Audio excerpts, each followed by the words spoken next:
Donc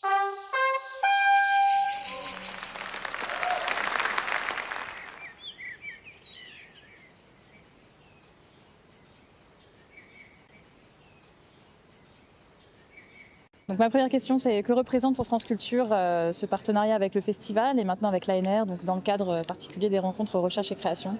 Notre partenariat avec le festival déjà, il s'agit de compagnonnage. Moi, je préfère le mot compagnonnage que partenariat. Donc déjà avec le festival, on est partenaire depuis très très longtemps et c'est un lieu pour nous vraiment de création avec tout ce qu'on fait au Musée Calvet, mais on s'inscrit quand même dans la programmation du festival. L'ANR est aussi un partenaire déjà de quelques années et de réunir les deux ici, de faire partie de cette réflexion autour de recherche et création.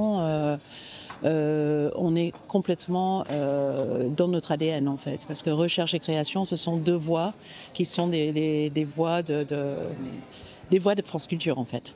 Et justement, au sein de France Culture, plus largement, comment est-ce que vous articulez ces questions liées à la recherche, à la création artistique et à la recherche dans votre ligne éditoriale, dans votre programmation Alors ces questions sont plutôt des questions, je dirais que la recherche irrigue toute l'offre de France Culture, à savoir la recherche est aussi, ça fait partie de ce qui fait avancer le débat. On ne travaille qu'avec des experts, des chercheurs dans nos émissions, dans nos magazines. Donc déjà à ce niveau-là, la voie de la recherche est vraiment à sa place fondamentalement, vraiment intrinsèquement dans l'offre de France Culture.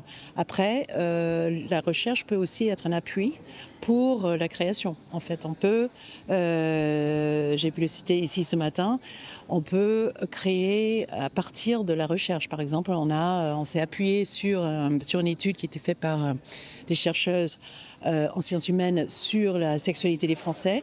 Et on a fait toute une collection des pieds sur terre, donc une collection qui a été vraiment appuyée sur la recherche, qui a poussé vers des témoignages qui en fait, ce sont des témoignages en fait de gens qui ont donc du coup répondu aussi à ce qui a été démontré dans la recherche. Donc c'est une réponse en fait. Il y a eu cette interdépendance de s'appuyer sur la recherche pour créer toute une collection des pieds sur terre qui sont, disons, une des émissions, une des productions documentaires le plus écoutées et plébiscitées de France Culture.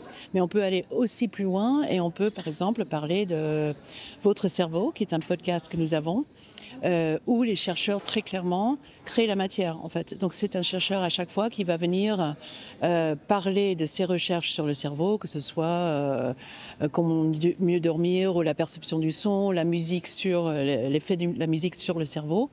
Et en fait, avec des expériences originales qui sont proposées pendant le podcast, on peut pouvoir expérimenter soi-même et faire l'expérience à la recherche en fait. Donc on a un chercheur ou une chercheuse qui nous propose une façon de faire cette expérience de ce que fait le son sur votre cerveau et vous allez l'entendre. Donc c'est la beauté de pouvoir entendre directement et de faire ce travail avec le cerveau, mais c'est vraiment là où peut mener la recherche, c'est-à-dire ça peut pousser très très loin la forme aussi et la réception en fait de la recherche.